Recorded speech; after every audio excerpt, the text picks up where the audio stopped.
Welcome everyone to the SlimeVR FullBody tracking panel. In this panel, you'll learn more about SlimeVR FullBody trackers as well as FullBody tracking in general. During the presentation, if you have any question, feel free to drop them in the Discord channel in the Furality Discord server. There's a channel made for that. So before we begin, let's get everyone introduced. So I'm Erimel, and I'm a Fox, and I'm one of SlimeVR's core software developers. So I'm doing the software's code. And this is Butterscotch, and they're a cat. They also are one of SlimeVR's core software devs, and you know, they code with their pals. And here is Xerox, a fox-cat hybrid, which does a lot of YouTube videos. He's pretty popular, and he also hosts events. So he's a content creator for using his SlimeVR FullBody trackers stuff. So for those of you that don't know, what is FullBody tracking? Well, to put it simply, FullBody tracking is a practice of transmitting your real-life body movements, like moving your arm or your leg in VR, and porting it into a computer or like as data. So it can be used for several things, like well, moving your body in virtual reality, as I'm doing it. It's also used for mocap, as we call it, so motion capture for games and animated movies like Zootopia, because Zootopia actually has humans doing motion behind it. And it's also used for VTubing, so it's very useful because VTubers are they're like people that are that have their avatar and they're talking and they need body language. So that's one great use of FullBody tracking. Now I'll let Xerox explain why you would want to use FullBody tracking in virtual reality. All right, thank you, Erimel. Okay, so first thing off, I'll just stand over here because I want to kind of show with my body what I'm talking about. The first thing out of the gate, immersion. You get this full body experience. When you get into VR, you're here entirely. You've got your legs, got your body, you can lean over, you can dance, you can do all kinds of stuff. You're here. That's the best way I can put it. You actually feel like you're in the internet. Like Fern likes to joke, I'm in your RAM. Like I'm fully in your RAM. So the next thing is to, it increases your interactivity. So like, you know, the more you can do, you can go over and you can, you know, kick people and stuff, and you can, you know, walk around and kind of, you can interact with things in a whole different way. It's really cool. So body language, this is another thing that like is really cool, is like you can, you know, you can be like, you know, what kind of stuff you can do. Like you can jump back. No, that's bad. You know, you go to furry jail, you know, that kind of stuff. So anyway, phantom sense. So you might notice like some people have this ability to feel, like, you know, they'll feel stuff that in VR. This kind of increases that to some degree. Like you will kind of feel like, oh, my legs are here, you know, like you're more there, so it increases phantom sense. And it's good for enterprise resource planning. Yeah, you know, when you need to do like business meetings. And business meetings. Yeah, enterprise reading. Yeah. Hey, that stuff. yeah, thanks, Xerox. Okay, back to you, Erimel. So now that everyone is convinced that using FullBody tracking in VR is the greatest thing ever, and you obviously all want to get it if you don't already have it, I'll tell you about the different FullBody tracking solutions you can have. So the first one, which is the most popular, are Vive trackers, or lighthouse-based FullBody tracking in general. So that also includes Tundra trackers. They work by using SlimeVR lighthouses base stations as a reference, and they're able to check themselves very precisely. So they're actually the most precise FullBody tracking solutions that we have that's made for VR that doesn't cost thousands of dollars. and they're very available because the Vive trackers are sold by Vive, and they're a huge company. Now, the problem with these trackers is that they're very costly. They cost, the most popular, the Vive trackers 3.0, cost $150 each. And you need 3 trackers to achieve full-body tracking with these. So that's $450. And they also need base stations, which if you have a SlimeVR tracked headset like Vive or Index, you already have them. But if you don't, that adds on to the cost. And that also makes it so you can suffer from occlusion, which is if your tracker is hidden from your base station, it won't track anymore. And it'll just fly away or stop tracking. I don't know what's going on with the slide. It's broken. Okay, I'll just look here. Oh yeah. There we go. Okay, next. So there's Camerabased full-body tracking, which, well, it's kind of split into 2 categories. So there's what I call pose-based full-body tracking and marker-based full-body tracking. So for pose, you got Kinect, MediaPipe, and PinoQuest that like recognize your pose. And for markers, you got HyperTag and PS Move, which kind of work in similar ways to Vive trackers, but, well, not exactly. There's some differences. But camera-based full-body tracking is very cheap. So if you've ever researched about cheap full-body tracking, you probably heard about it a lot. And they also have usually either infinite or very long battery life, because if you're relying on a webcam to track you, you don't have trackers on you that you need to recharge. So that's very convenient. I put this as a plus, but it's a minus. It suffers even more from occlusion than Vive trackers, which means if you're not perfectly positioned, you're going to have a hard time tracking yourself. And it also doesn't have such a great precision. But I'd say for the cost, camera-based full-body tracking is a great way to try out full-body. Then finally, we have IMU tracking, which I'd say it's kind of the newest full-body tracking, but it's probably not. It's a pretty old technology, but it spiked in popularity recently. And that includes obviously SlimeVR, which we're talking about, and HyperTX and some motion capture suits. The advantage is that you don't need, they're pretty cheap and they don't have any occlusion, so that's like their main advantage over the other solutions. But the disadvantages is that you need more trackers. So compared to Vive trackers, which only need 3, you need 5 with these.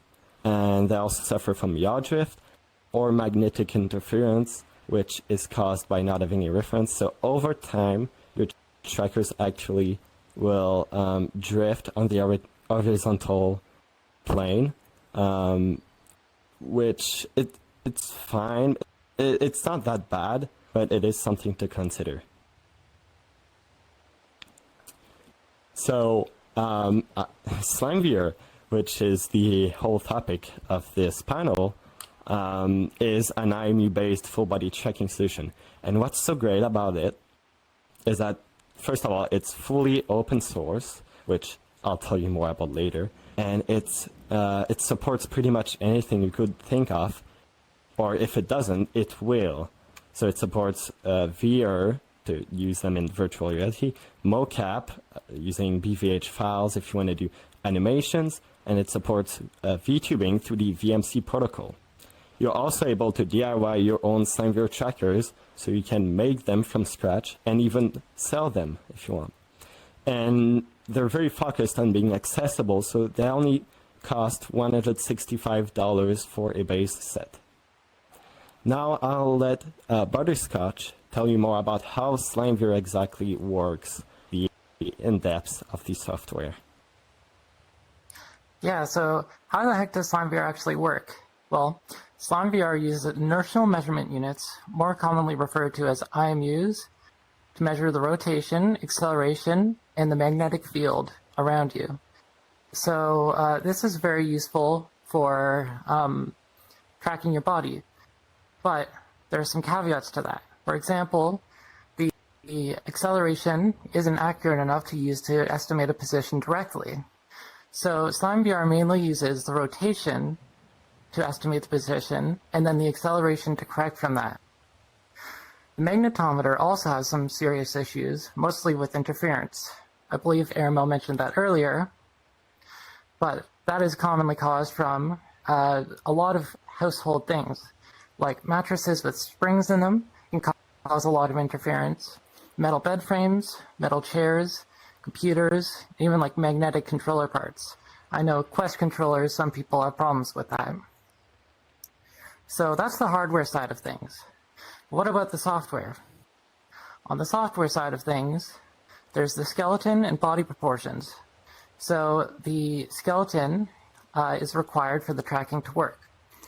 The internal skeleton in the software uses the rotations and the acceleration to estimate a position with forward kinematics.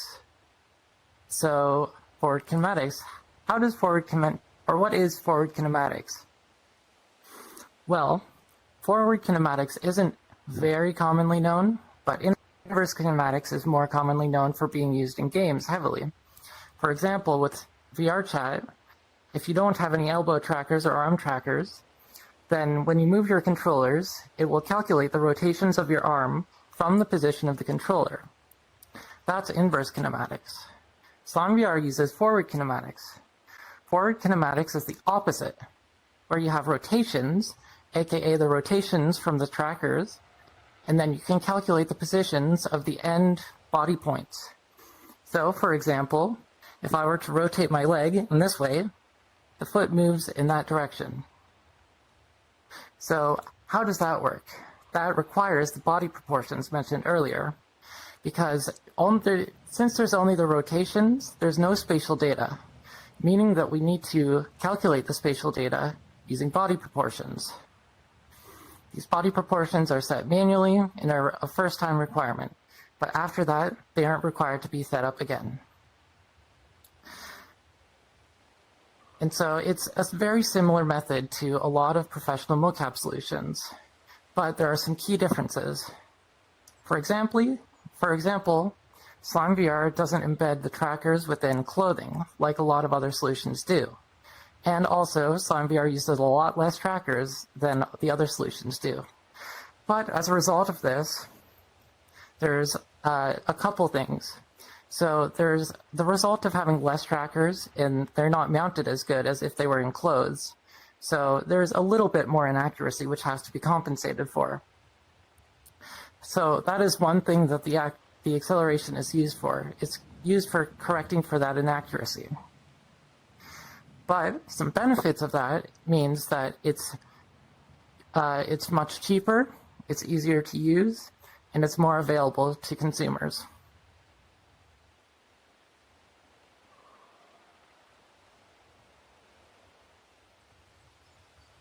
Alright, so the advantages and disadvantages of SlimeVR. So there's no solution that's perfect.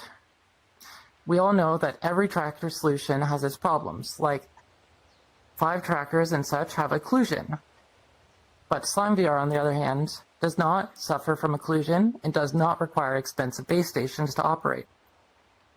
But in turn, for not having this outside reference, there is yaw drift from the gyroscope. Yaw drift, as Erimel explained earlier, is generally an offset in the compass direction, so the direction that you're facing. As Erimel said as well, it's not too bad, but it is definitely something to be considered. It can be corrected for easily.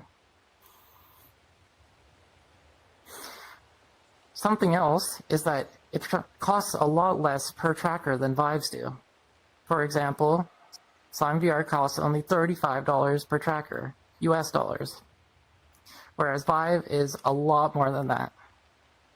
There are other solutions, of course, that cost less, but SlimeVR is one of the cheaper ones.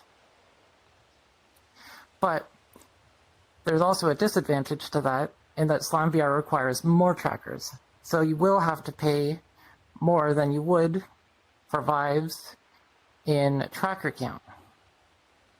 So let's say you buy 3 SlimeVR trackers, you won't get proper tracking, whereas you buy 3 Vive trackers and you'll get proper tracking with that.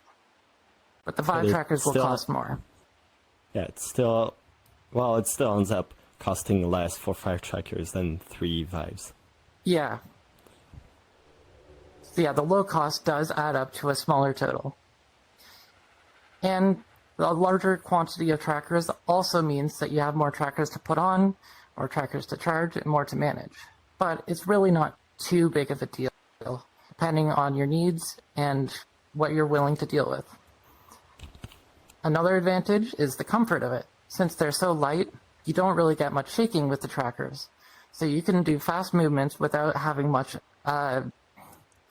tracker accuracy loss. But another disadvantage is that there's more first-time setup to it. Like I mentioned before, there's the body proportions which need to be set up, but that is only a one-time setup. After that, it's fairly simple to calibrate your trackers each use. I do have to say that with base stations, you still have to screw holes into your walls to get them installed. So the Vive trackers still have some setup, but if you already set it up, then there you go. Yeah, it depends on if you're already using a base station tracked headset. There's a lot of different variables which you would need to consider if you're looking into these different solutions. Now onto the history of SlimeVR. So how did SlimeVR start? Like, where did it come from? So, SlimeVR originated from the idea of owoTrack, which is a simple app that used a single phone to track the hip position for a tracker. So you could have a single tracker to track your hip, which was a decent improvement over not having that. But it also had its problems. You can see the top right of the slide, there's an image of a tracker. That's the first prototype tracker that was built for SlimeVR. It was originally just using the owoTrack server, but it expanded. It expanded further to track the whole body rather than just the hip. And it has its own hardware, but it still uses the same IMU technology. So once the initial prototype had been created, development continued by Iron and moved on to reviews. This is where the initial SlimeVR reviews happened. The initial reviews showed a very early state of the software, drivers, and hardware. So it wasn't a great example of the final product, but it showed what it was capable of. So from that, the software development has gone so much further. The development has opened up to the open source community and brought in a bunch of different developers from a wide variety of origins. This means that we've had a bunch of development on things like the GUI or like feature additions that are very key to the current tracking we have today, such as leg tweaks, tracker filtering, and autobone, though there are also many other improvements that have been worked on. Furthermore, the hardware development hasn't stopped either. The hardware development's been heavily pushed forward by the open source community to support a wide variety of devices and various tracker components. For example, since the initial hardware, there's been significantly improved BMI 160 support for Joy-Cons, and there's even been initial support for using Mocha trackers in SlimeVR directly. So I'm sure anybody who's been following SlimeVR also knows about the delays in the shortages. So since the reviews, there's been a significant number of part shortages. This means that the production has had to be delayed significantly. But thankfully, lately, the tracker shortages have been clearing up, so production has been moving fairly smoothly, though there's been a couple problems. For example, the hardware tester that was originally developed, we found that there was a fault that was not detected by it, and so a new hardware tester has had to be developed. The new hardware tester is finally getting to its working stages, and production is moving smoothly, thanks to the wide support of the open source community and the SlimeVR developers. And now, speaking of the open source community, on to Erimel with some further explanation about that. Yeah. So, as Butterscotch and I earlier said, SlimeVR is a fully open source project. For those of you that don't know what open source means, it basically means that every part of SlimeVR, since it's fully open source, every part of it is readily available. It's all public. So if you want to look, for example, at the software's code, you can just type SlimeVR GitHub on Google, and you'll find that you'll find every component of the SlimeVR software, as you can see on the right. So like the server, which is the software, you got the installer, you got the firmware for the trackers, and you even got the SteamVR driver and a lot more. You also have access to the tracker case models if you want to print them yourself. You even have access to the PCBs if you want to like make an order from GLC PCB. So it's really like everything is available. The benefits of that is that, it's pretty much driven by community. So if there's something you want to change or something you want to add, you're able to, no problem. You just have to open VS Code and have some pretty good knowledge, obviously, or you could ask someone else. And that also means that SlimeVR, unlike other solutions like HyperX, will keep getting updated. The software will keep getting updated. So that means you'll keep getting support and improvements. Like we did not used to have VMC support for VTubing.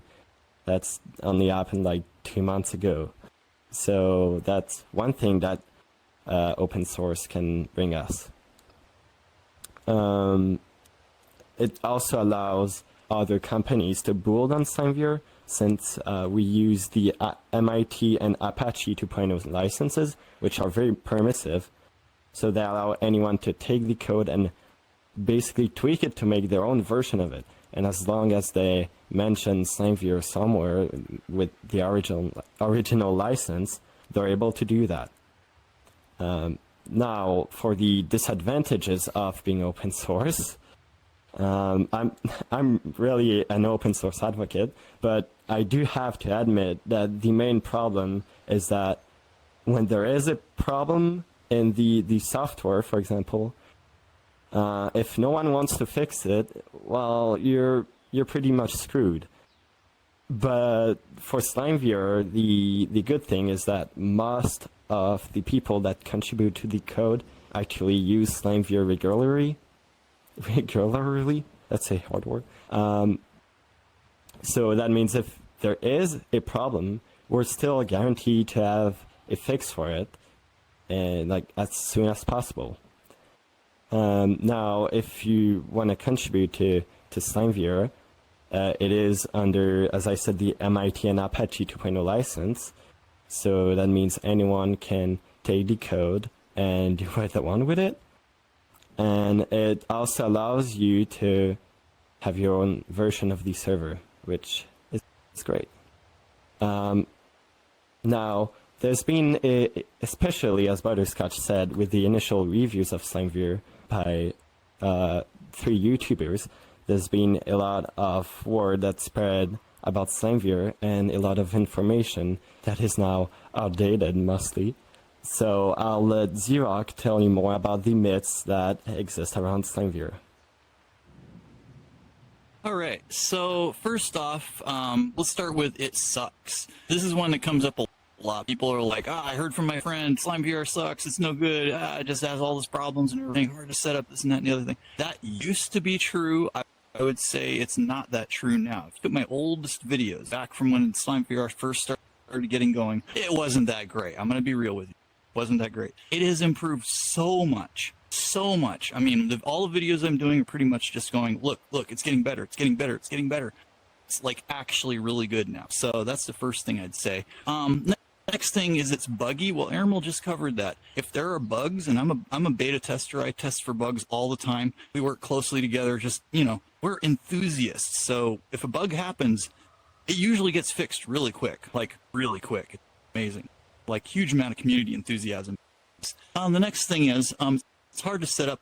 Not anymore. It used to be, but as Butterscotch and Erimel have both mentioned, there's an onboarding kind of setup process. It's actually got a wizard now in the server itself. It has a wizard. You just go through and you just do it. I'm going to be doing a video on that. It's very easy. It walks you right through it. So I would just say that's like, it blows that out of the water.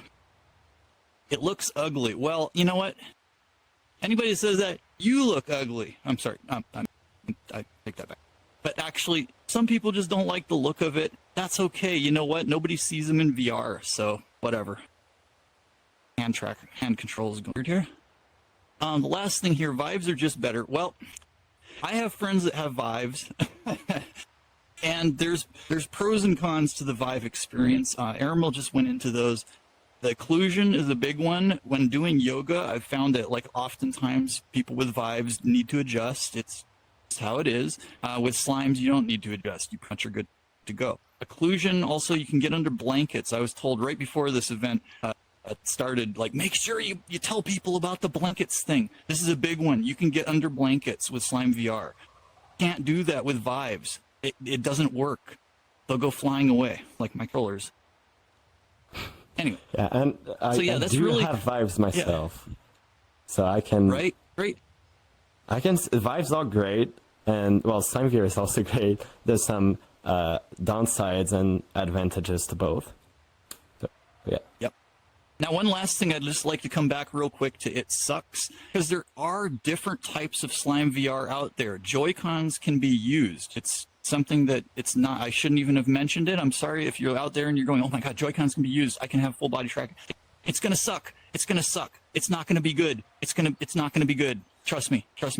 Phones can be used, as was mentioned earlier, with owoTrack. Phones can be decent. Phones can actually have some pretty good full body tracking, but they're really expensive compared to just getting slimes. So if you're going to do phones, just keep that in mind.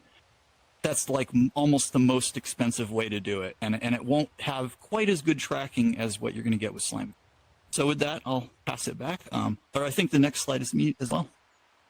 Yeah. And, forward here. So yeah, I started off with SlimeVR and kind of just, thought this is fun. I didn't know what I was doing. But in the time that I've been doing this stuff, I've found that, the community wanted to do parties. We wanted to do things. We got the full body tracking. We paid for the full body tracking. We want to use all the full body tracking. So basically, I started setting up events. We do VR dancing every week on Wednesdays. We do tech support on Fridays. Erimel, Butterscotch often show up for that. So if you have problems, you're working on your DIYs, you have issues, you can come there and we can sort you out. We do games. There's like racing games. There's all sorts of games in our chat, as you know.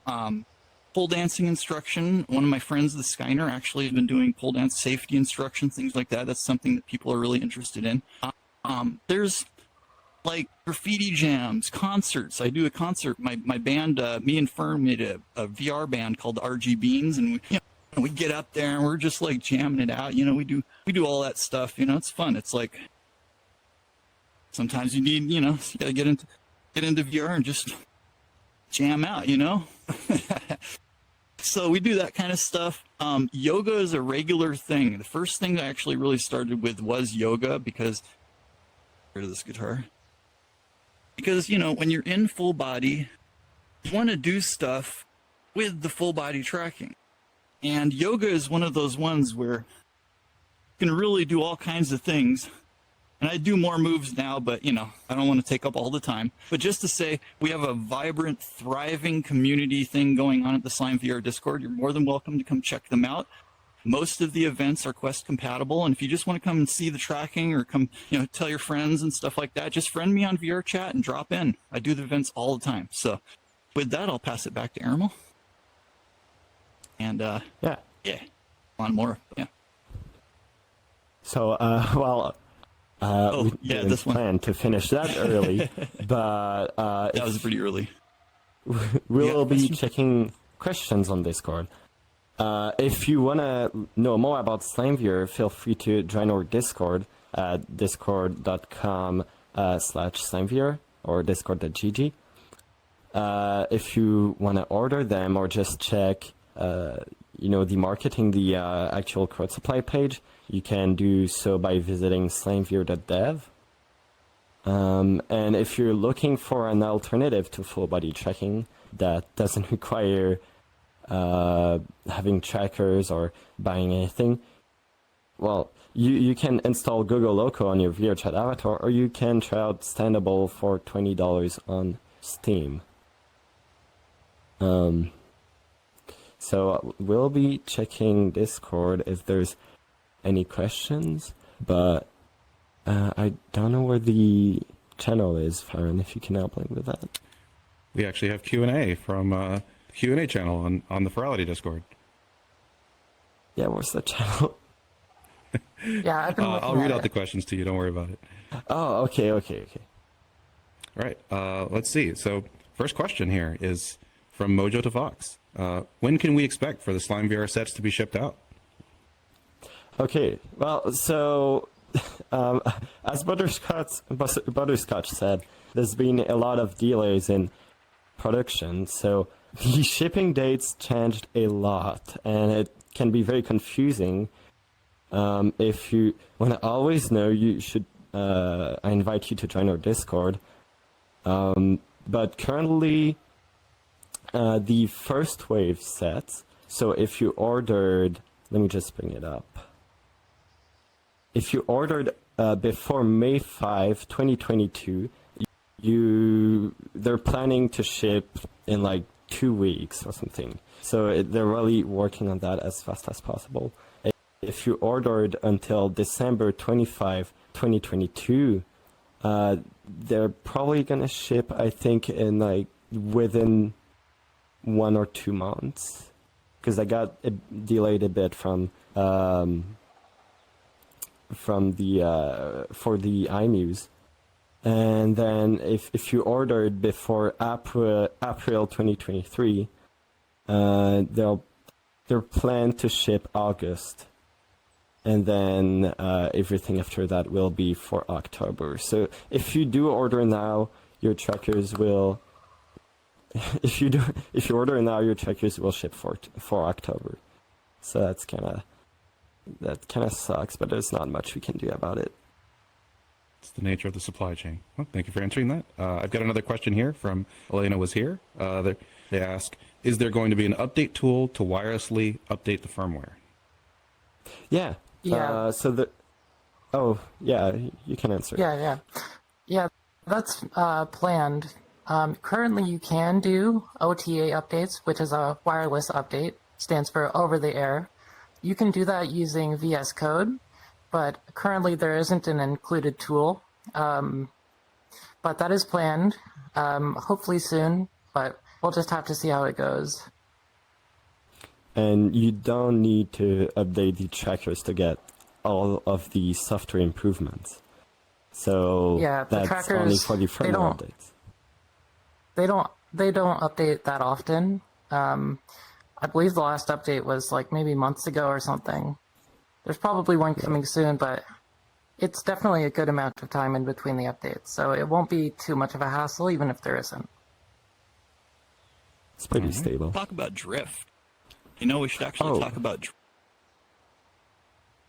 Yeah, Just to explain what it is and kind of. I didn't mention drift. I'm sure the community would love to hear about that. While answering the question, answering the question, I did reset.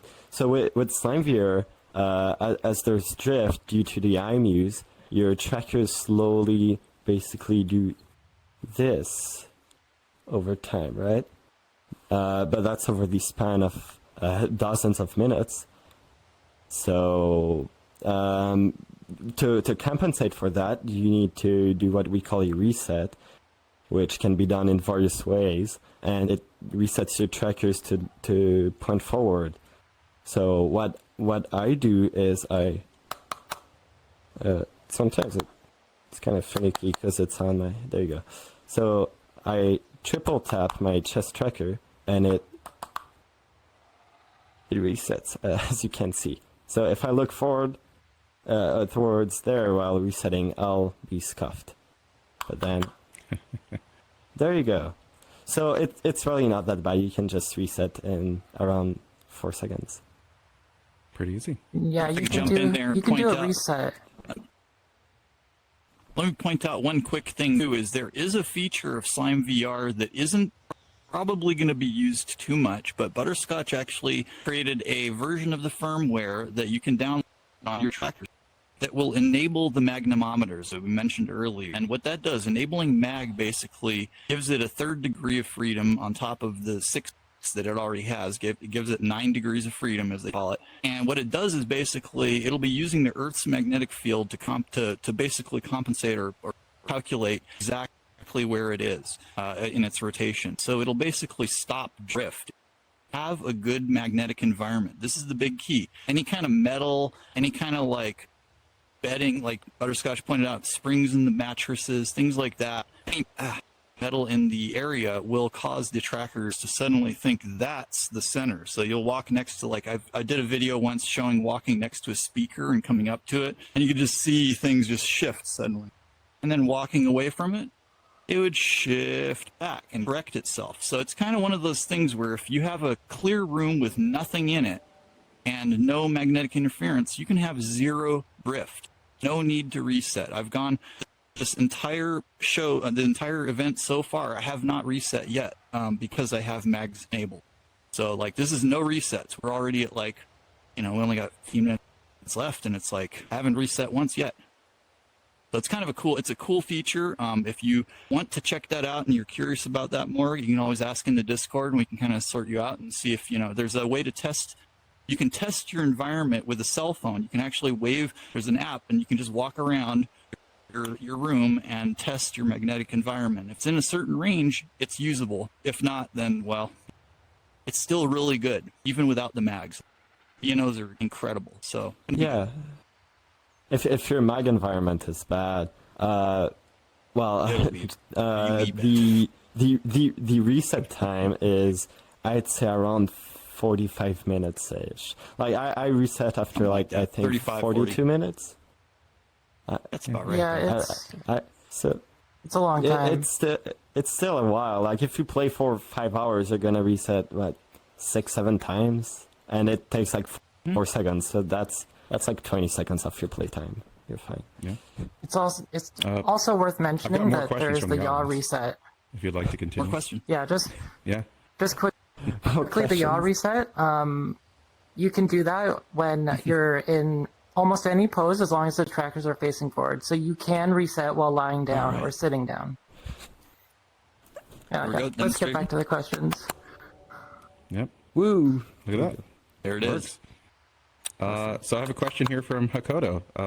They say, seeing the newsletters from Crowd Supply on these are really cool. How did your group get started on making enough trackers and packaging to ship all over? Well, the thing is, we're actually in. Not. So Butterscotch and I are software devs, but we're not in. SlimeVR is based in the Netherlands, so they're doing all the hardware stuff here, and we're just remote in Canada doing stuff. But I think Butterscotch may be able to give. So did that crash? Butter? We lost butter. Butter crash. Might have lost Great. Butter down. We lost melted. butter. Well, okay. But you were good. You were But good. No, but Erimel was on it. Basically, they do the company stuff. We're kind of like we're volunteers we're glorified volunteers. It's because of the open source nature of it. We're jumping in. We're helping. We're a bunch. We interact with the company very closely, but we are not actually. Well, Erimel's probably way more closer to actually working for them. But if the question was more about how did we get our hands on, I don't know how many dozens of thousands of trackers, like all the materials, it's through crowdfunding. So people are pre-ordering trackers, they're paying in advance, and then we're able to order everything we need to make them. Well, not us, not me personally, obviously, but yeah. All right. All right. Any I have further another question here. Yeah, I've got one here from Captain Everyday saying, do you need to perform first-time setup every time someone else uses the same trackers?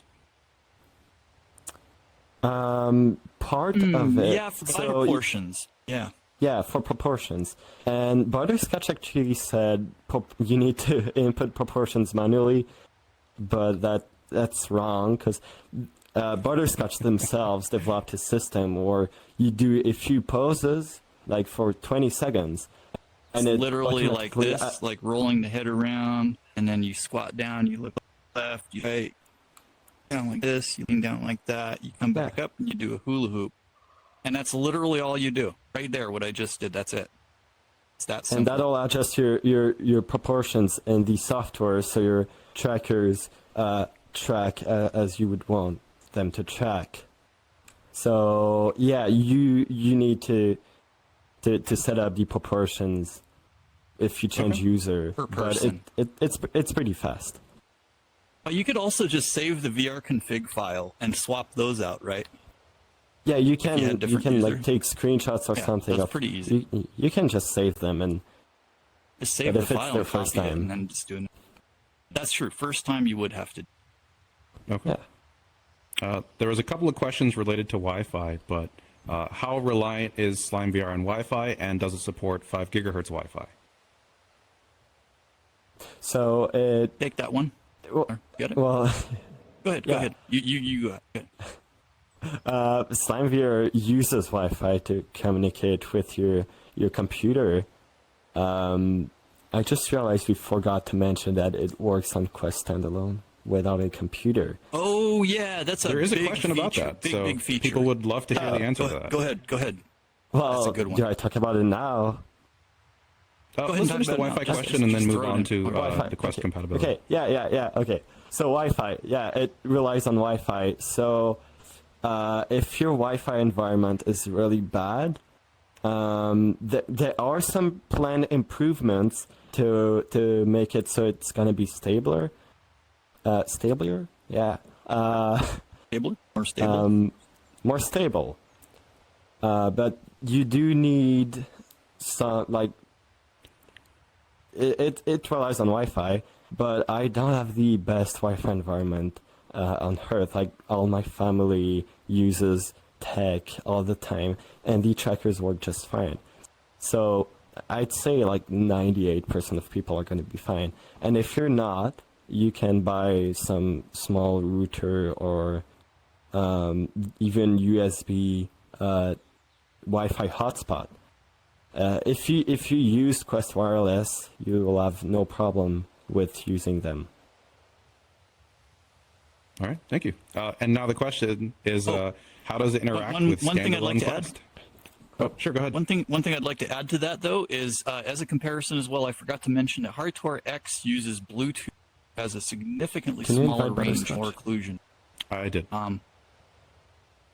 And also, because of the Wi-Fi, if you have unobstructed, like nothing, no walls in the way, it can go up to like 150 feet, 200 feet, far farther than your 5G that you might be using for your Quest 2. So you can literally go beyond the range of your headset with slimes and still have them be functioning fine. Really cool. So it has a very large range. Someone made a video where they literally use their trackers in their backyards. That was really cool. Obviously, so cool. the Quest did not like that, but the trackers work just fine. Standalone question? Yeah, standalone Quest. Let's talk about that. How does SlimeVR work with it? Yeah, so since VRChat released OSC trackers, we've been able to get SlimeVR working on Quest standalone. So there's actually, like, Quest standalone doesn't mean much by itself for most people because it's kind of broad. So there's like, it works on Quest using a PC, but also you can run the SlimeVR software on the Quest and not have any computer sending the data. It can all work locally on the Quest, thanks to Butterscotch made an Android beta, and also it works with the Linux emulator, I think Termux. Termux, yeah. So yeah, we're able to get SlimeVR running on the Quest standalone, and so you do need a computer for first time setup though. But it can be a laptop, you just need to set the Wi-Fi credentials and probably install the software on your Quest. You don't need to install the software on your Quest, though you can have a laptop running the software that is sending the data over to VRChat on your Quest. So that you can use them in any possible way, basically, for your Quest. All right. Is there I do anything you'd like have to add? actually a pretty small question, unless it's Butterscotch wanted to add something. No, all good. My PC just restarted. Asked, Kitty here asked, does SlimeVR take a lot of system resources? I think they're referring to the server. Well, no, I can actually check how much CPU. it takes. Last Yeah, time I definitely checked, not it took much. less than 1% CPU. Yeah. And the fact on that a, it can run Ryzen on the 5800. Quest, the fact that it can run on the Quest, in the background while playing VRChat, I think that's pretty lightweight. I'll tell you, SlimeVR uses 0.1 or 0.2% of my CPU and 0% of my GPU, and it uses 184 megabytes of RAM. Because the GUI is it is using Turi, so it's like web. It's web-based, so it uses some RAM, but like 184 is probably not that big.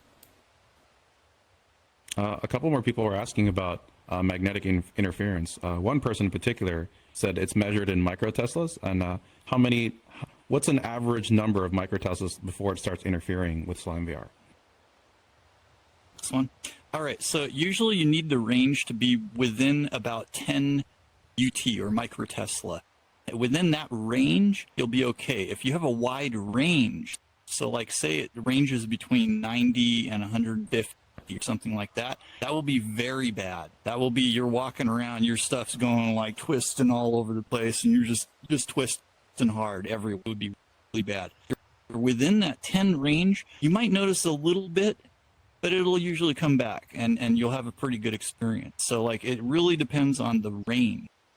And when I say range, it usually means something like, okay, if I walk next to my PC and you have that little detector going, it'll have a huge aura of EMF field around it that'll start affecting stuff. So that's one of the things. Wiring in the walls can do it. Pretty much anything that's heavily metal. My office chair, if I sat down on my office chair, my hips will start moving a little bit because of the metal in the office. So it can be anything metal, pretty much. So you kind of want to just know metal, like, yeah. That's about all I have to say on that. All right. Aluminum We have enough time for one more question. Last question here from Shelly Dragon. Does using more trackers increase accuracy, or does it simply allow you to track more points? Well, both. For obviously, if you add trackers on your elbows, so one tracker per upper arm, you'll get elbows, which I have. It's very nice. But if I add a tracker on my spine, like my waist, for example, it's not gonna create an additional tracking point for VRChat, but it is gonna increase tracking accuracy. So it depends where you put it, but yeah, it can increase tracking accuracy or give you new tracking points. Right. Elbow.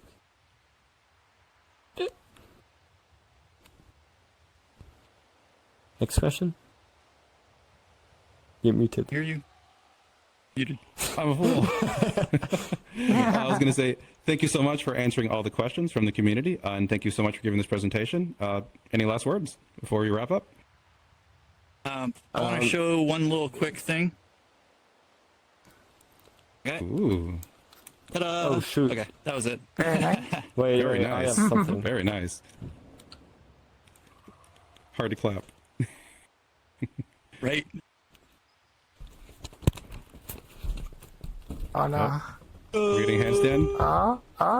Yeah, Oh, let's yeah. go. Hey, look at that. Epic. It's an event. Also, yeah. It's an event, everybody. It's an event. If there's any more questions, you can go to our Discord and ask there, and people there will be very happy to answer them. If there's Scan any the remaining QR code. questions. Yep. Scan the QR code, and we'll drop a link to the Discord in the Q&A channel. All right.